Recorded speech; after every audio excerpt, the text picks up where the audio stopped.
이번에는 캐틀러 인덱스의 예로서 비만도를 여러 명으로부터 측정한 자료를 하나 빌려왔습니다.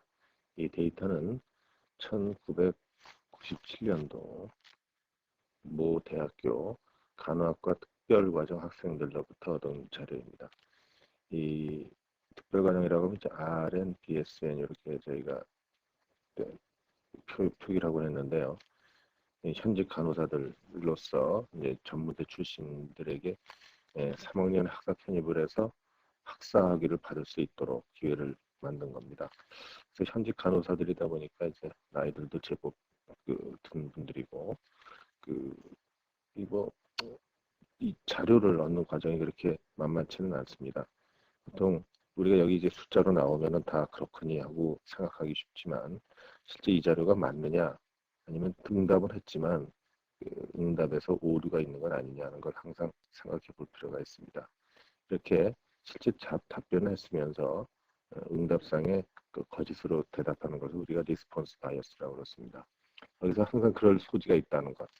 특히 뭐 제가 이제 그 자료를 수집하는 가운데서도 이 자료는 통계 조사 목적위에는 쓰이지 않는다 하고 이제 누차 강조했지만 또 뭐 한편으로는 이거 혹시 놀리려는 목적으로 쓰는 거 아니냐 하는 그런 의혹도 좀 다소 있었던 것 같습니다. 누차 키란 머리끝에서 발끝까지의 길이를 얘기한다. 몸무게는 뭐 그건 크게 걱정을 안 해도 됩니다.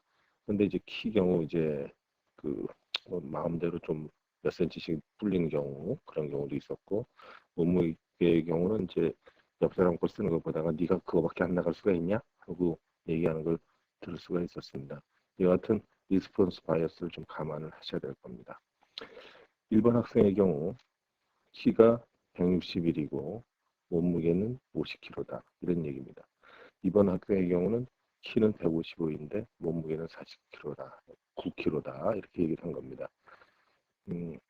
이게 뭐 아까 말씀드린 대로 이게 조사 대상이 이제 여학생들이다 보니까 키나 몸무게를 사실대로라기보다는 희망하는 대로 희망하는 숫자들을 적어놓은 경우가 상당히 많았다는 것을 다시 한번 말씀드리겠습니다. 이번 여러분들이 연습 삼아서 계산을 해보십시오. 대개 정상적인 사람들이기 때문에 일반인 학생의 경우를 우리가 예를 들어서 Q 값을 계산해 보면 몸무게가 50kg이죠. 50kg 나누기 얼마? 키가 자 161cm는 뭐를 바꿔야 됩니까? 미터를 바꿔야 되죠. 1.61 그리고 그걸 제곱하라고 그랬죠. 그래서 제곱한 것을 갖다 이렇게 해서 여러분들이 계산해 보면 자 얼마? 자 여러분들 계산해 보십시오. 요건 숙제 연습을 꼭 해봐야 여러분들이 이 값에 대해서 감을 잡게 될 겁니다. 쭉 살펴보면 이제 조금 이제 눈에 띄는 분들이 있습니다. 예를 들어서 저 어떻게 좀 내려가 볼까요?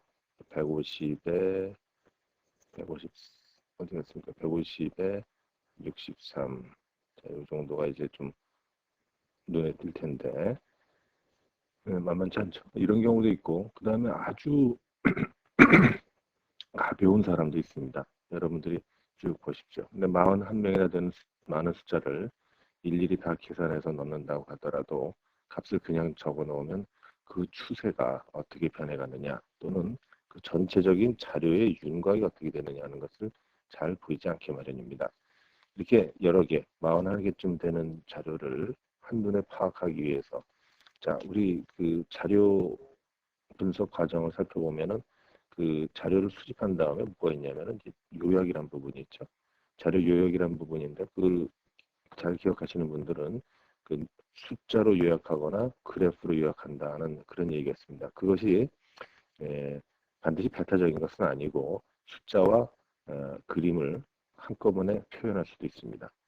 자, 특히 제가 지난 시간에 소개해드렸던 존 튜키가 상당히 많은 통계학적인 업적을 남겼다고 했는데 그 통계적인 업적 중에서도 괄목할 만한 부분이 소위 탐색적 자료 분석이라는 부분입니다. 그 탐색적 자료 분석에서도 어떤 기여를 많이 했느냐 하면은 이런 그래프로 자료의 윤곽을 살피는 걸 상당히 많이 기여했습니다. 이런 작은 자료들, 뭐 41명 정도 되는 크지 않은 자료들을 갖다가 그 숫자와 그림을 한꺼번에 볼 수 있는 방법으로 존 튜키가 고안한 것이 바로 이 줄기 그림이라는 것입니다. 영어로 하면 이제 말 그대로 스템 앤 리프 이렇게 되겠죠. 스템 앤 리프 플롯인데 이게 존 튜키의 대표적인 업적 중에 또 하나입니다.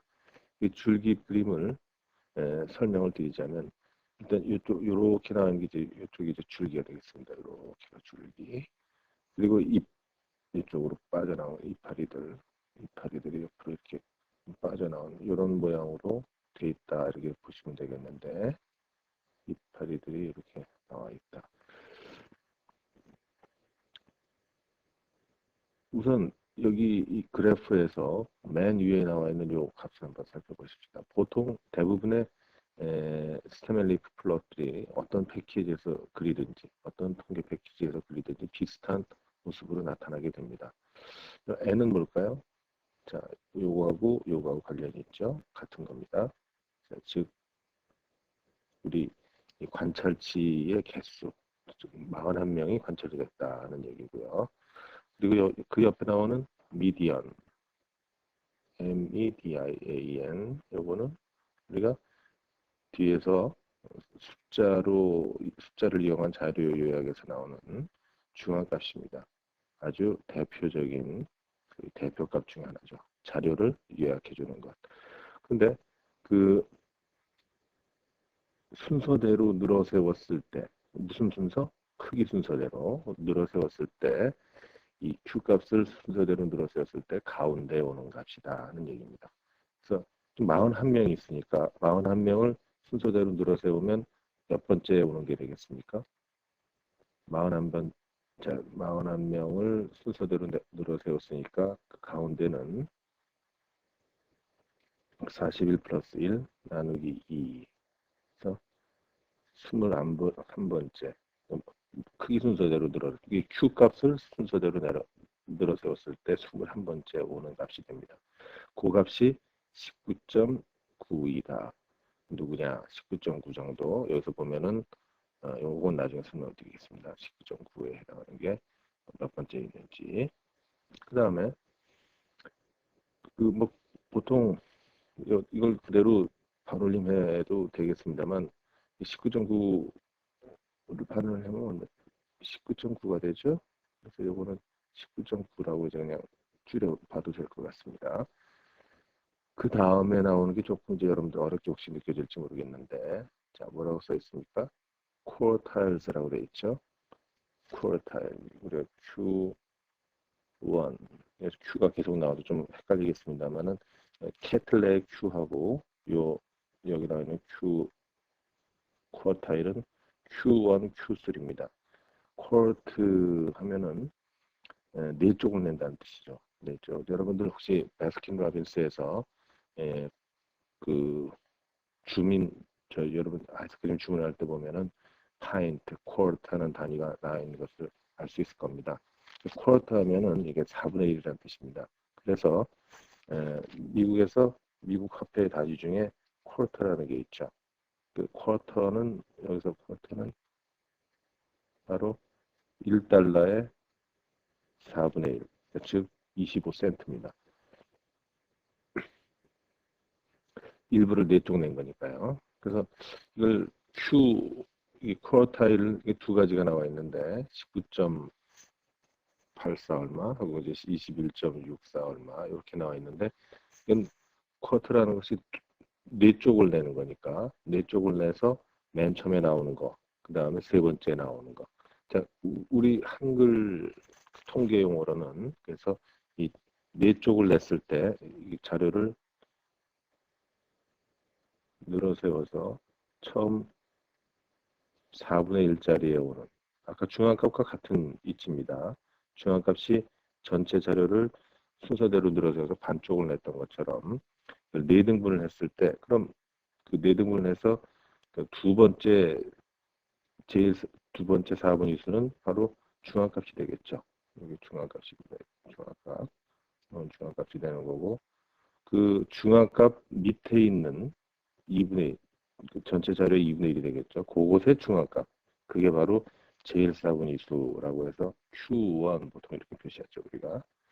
그 다음에 같은 요령으로 그 위에 이제 여기 이제 4분의 3이 되겠습니다. 앞밑에서 보면 4분의 3에 해당하는 위에 자료의 반을 또 나타내는 것이 이게 바로 제3 4분의 수 이렇게 표현이 됩니다. 요, 자, 제1 4분의 수, 요건 제2, 제3 4분의 수. 중앙값은 결국 우리가 어떻게 좀 다른 표현, 4분의 수를 표현하면 제2 4분의 수 이렇게 얘기할 수 있겠죠.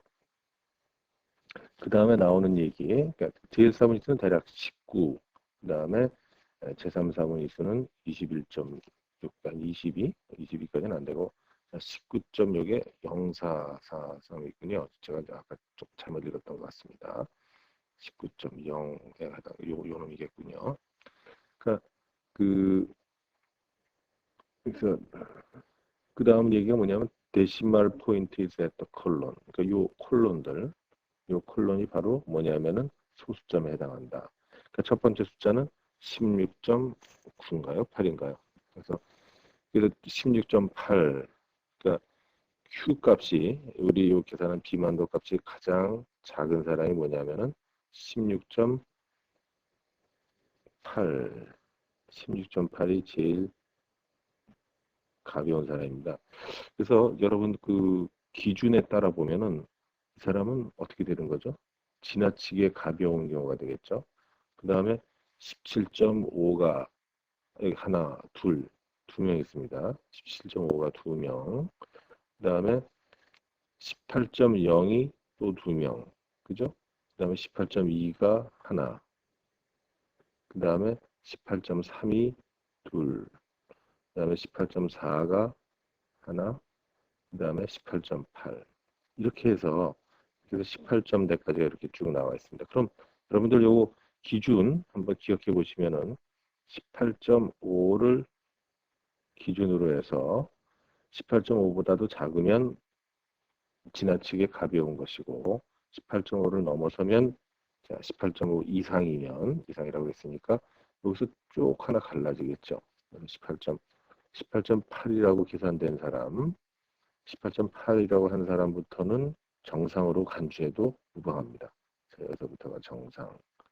정상인 사람들이 값들이 계속 18.8, 그다음에 19.0, 19.3이 둘, 그다음에 19.5가 하나, 둘, 셋, 넷, 다섯, 여섯 명, 19.6이 또 한 명, 19.9 아까 이 중앙값에 해당하는 사람일 겁니다. 중앙값. 그다음에 20.1이 둘, 20.4가 하나, 등등등등등등 해서 쭉 24.1이 한 명, 24.7이 한 명 하는 데를 넘어가서 그다음에 덜컹 값이 뜁니다. 하이 28. 그러니까 여기까지가 정상인 사람인 거죠. 여기까지가. 그럼 하나 물어보겠습니다. 정상에 못 미치는 사람은 전부 몇 명입니까? 자, 한 명, 두 명, 세 명, 네 명, 다섯, 여섯, 일곱, 여덟, 9명이죠. 9명. 정상에 못 미치는 사람은 9명이더라. 근데 제가 표현을 조금 달리해서 정상이 아닌 사람은 몇 명이냐? 이렇게 하면은 또 9명입니까? 그건 아니죠. 정상이 아닌 것은 이제 요 18.5에서 25 사이인 사람, 그 사람들만을 계산한 나머지, 그러니까 여기 정상을 벗어나는, 그러니까 비만인 사람하고 정상이 아닌 사람을 합해서 10명이 그때는 정상이 아닌 사람으로 카운트가 돼야 됩니다. 자, 이렇게 해서 24.7인 사람이 한 명인 것으로 해서 전부 이거 그러니까 정상에서는 전부 몇 명입니까? 한번 다시 빼볼까요? 정상에서는 41명에서 정상에 못 미친 사람 9명, 그 다음에 정상을 벗어나서 비만인 사람 1명, 그래서 10명을 빼면은 총 31명이 정상으로 판정이 되어 있는 겁니다.